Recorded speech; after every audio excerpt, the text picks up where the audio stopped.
কেউ যদি জিনা করে অথবা পরকিয়া করে বেবিচার করে তাহলে তাদের শাস্তি কি?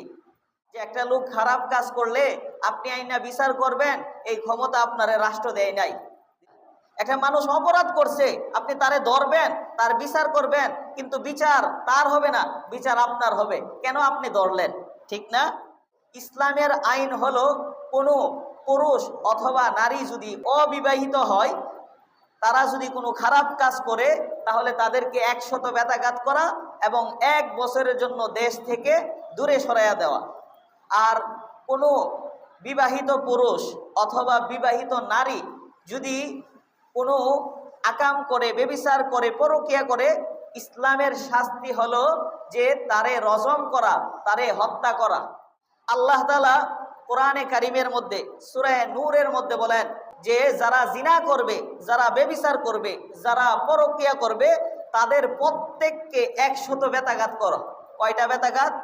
100 বেত্রাঘাত করতে হবে। দেখেন, এই আইনটা আমাদের বাংলাদেশে নাই, কেননা আমাদের দেশ ইসলামিক দেশ না, অথবা আমাদের দেশে শরিয়া নাই। যদি শরিয়া থাকতো অথবা হযরত ওমর রাদিয়াল্লাহু তাআলা আনহু থাকতো, তাহলে কোনো পুরুষ অথবা নারী যদি আকাম করত, জিনা করত, বেবিচার করত, তাহলে তাদেরকে 100 বেত্রাঘাত করত এবং তাদেরকে 1 বছরের জন্য দেশ থেকে দূরে সরাইয়া দিত। অনেক যুবক আছে জিনা করেছে, বেবিচার করেছে, পরকিয়া করেছে, কিন্তু তার এই বিচার দুনিয়াতে হয় নাই। বলেন, এই বিচারগুলি কি আখিরাতে হবে কিনা? আপনি কি কোরআনের আইন মানেন না? অবশ্যই আপনার এই বিচার আখিরাতে হবে। দুনিয়াতে আপনি পার পাইয়া গেছেন, আজকে তো সরকার অনুমোদন দিয়ে দিছে যে আপনার 300 টাকা আছে, 500 টাকা আছে, আপনি বিভিন্ন রেস্টুরেন্ট, হোটেলের মধ্যে গিয়া একটা মেয়ের সাথে আকাম করবেন, এটা হালাল করে দিয়েছে সরকার। কে করে দিয়েছে? সরকার লাইসেন্স দিছে। যারা জিনা করে তাদেরকে লাইসেন্স দিছে। বলেন তো, সরকার কি আপনার আল্লাহ নাকি যে সরকারে যা বলবে আপনি তা পালন করবেন? যে আপনি যদি কোনো মেয়ের সাথে খারাপ কাজ করে থাকেন, কিয়ামতের আগে আল্লাহর কাছে তওবা করেন, মৃত্যুর আগে যদি তওবা করেন, হইতে পারে তওবার উসিলায় আল্লাহ মাফ করবে। যদি আল্লাহর কাছে তওবা না নিয়ে মৃত্যুবরণ করেন, তাহলে আখিরাতে এই শাস্তিগুলি আপনার অবশ্যই ভোগ করতে হবে। রাসূল সাল্লাল্লাহু আলাইহি ওয়াসাল্লাম বলেন, কেউ যখন জিনা করে, কেউ যখন বেবিচার করে, তখন তার ভিতরে আর ঈমান থাকে না, তার ঈমানটা আসমানের মধ্যে ঝুলতে থাকে। এখন চিন্তা করেন, আপনি একটা মেয়ের সাথে খারাপ কাজ করলেন, ওই অবস্থায় যদি আপনার মৃত্যুবরণ হয়, আপনি কি ঈমান নিয়ে মৃত্যুবরণ করছেন না কাফের হইয়া মৃত্যুবরণ করছেন?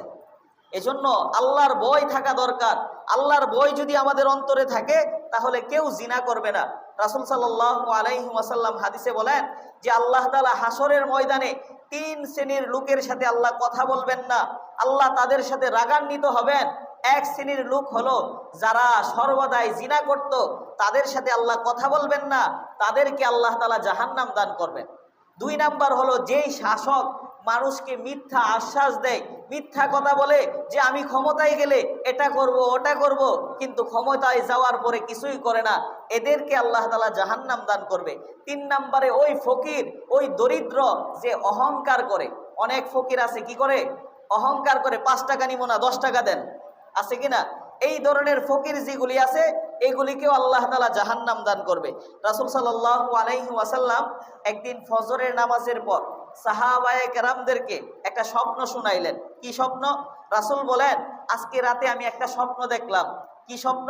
রাসূল বলেন যে একটা তন্দুরির মতো একটা জায়গা, ওই জায়গাটার মধ্যে বিশাল আগুন জ্বলতেছে, আগুন ধরতেছে, আর এটার ভিতরে নারী পুরুষ উলঙ্গ, তারা আগুনের মধ্যে লাফাইতেছে, আগুনের উপরে উঠতেছে আর নিভতেছে।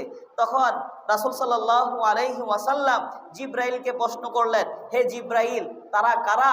যে সমস্ত নারীরা, যে সমস্ত পুরুষেরা আগুনের মধ্যে উলঙ্গ অবস্থায় পড়তেছে, তারা কারা?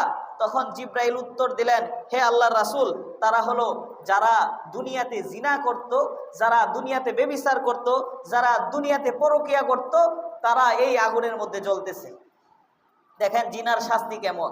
রাসূল সাল্লাল্লাহু আলাইহি ওয়াসাল্লাম আরেক হাদিসের মধ্যে বলেন, যে সমস্ত এলাকার মধ্যে জিনা এবং সুদের প্রচার হবে, এই সমস্ত এলাকার মধ্যে আল্লাহর গজব আসা আবশ্যক।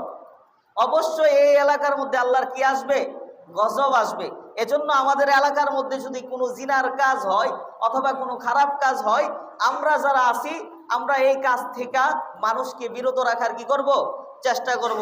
রাসূল আরেক হাদিসের মধ্যে বলেন, যারা জিনা করবে কিয়ামতের দিন তাদের পায়ের মধ্যে আগুনের জুতা পরাইয়া দেওয়া হবে। কিসের জুতা? আগুনের জুতা। এই যে রোদ উঠছে, আপনি ছাদের মধ্যে গিয়ে 5 মিনিট দাঁড়ায় থাকতে পারবেন না? পারবেন? এই ক্ষমতা আছে? তাহলে বলেন তো, যারা জিনা করতেছে তাদের শাস্তি কি? যে কিয়ামতের দিন তার পায়ের মধ্যে 2টা আগুনের জুতা পরাইয়া দেওয়া হবে, তার শরীরের মধ্যে আগুনের পোশাক পরে দেওয়া হবে, তার বিছানাটা হবে আগুনের। বলেন শাস্তি কম না বেশি? বেশি। আরেক হাদিসের মধ্যে রাসূল সাল্লাল্লাহু আলাইহি ওয়াসাল্লাম বলেন যে আল্লাহ তাআলা যারা পরকিয়া করে, যারা জিনা করে, তাদেরকে আল্লাহ তাআলা 6টা শাস্তি দিবেন। এর মধ্যে 3টা শাস্তি আল্লাহ তাআলা দুনিয়াতে দিবেন আর 3টা শাস্তি আখিরাতে দিবেন। 3টা শাস্তি কি? যারা জিনা করবে, ব্যভিচার করবে, তাদের 3টা শাস্তি। দুনিয়ার শাস্তি হলো, 1 নম্বরে তার চেহারার মধ্যে নূর থাকবে না, তার চেহারার মধ্যে উজ্জ্বলতা থাকবে না, তার চেহারা কালো হয়ে যাবে। 2 নম্বরে আল্লাহ তাআলা তার জীবনটারে সংকীর্ণ কইরা দিব। 3 নম্বরে আল্লাহ তাআলা তার উপর দারিদ্রতা আল্লাহ তাআলা আবশ্যক করে দিব। আল্লাহ তাআলা তার যে রিজিক আছে, এই রিজিক আল্লাহ তাআলা তার কাছ থেকে কেড়ে নিবে। বলেন তো এই শাস্তিগুলি আপনার জন্য ভালো না খারাপ? খারাপ না? আর আখিরাতে কি শাস্তি? 3টা। আখিরাতের শাস্তি হলো, 1 নম্বরে আল্লাহ তাআলা তার প্রতি অসন্তুষ্ট থাকবে। 2 নম্বরে আল্লাহ তাআলা তার হিসাব তার কাছ থেকে পাই পাই কইরা নিব, যে হিসাব দিয়া দে তুই। 3 নম্বরে আল্লাহ তাআলা বিনা হিসেবে তারে জাহান্নাম দান করবে। দেখেন আল্লাহ রাসূল একটা দোয়া করতেন, আল্লাহুম্মা হাসিবিনি হিসাবান ইয়াসীরা।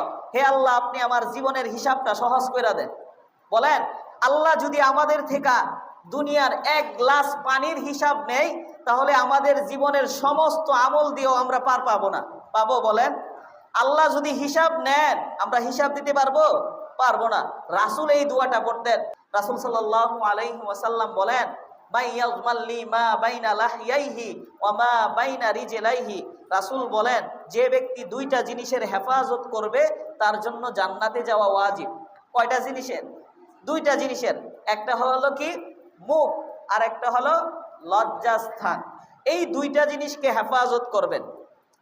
এই মুখ দিয়া কারো বিরুদ্ধে কোনো কথা বলবেন না।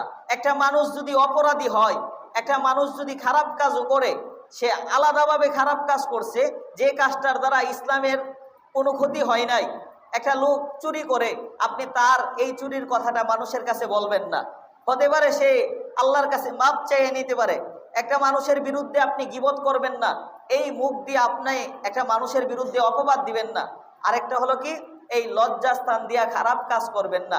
এই 2টা জিনিসের যদি হেফাজত করতে পারেন, রাসূল বললেন যে তারে জান্নাতে নেওয়ার দায়িত্ব আমার। কার? আমার। আল্লাহ তাআলা কোরআনে কারীমের মধ্যে বলেন, ইয়া আইয়ুহাল্লাযীনা আমানু কু আনফুসাকুম ওয়া আহলিকুম নারা ওয়াকুদুহান নাস ওয়াল হিজারা।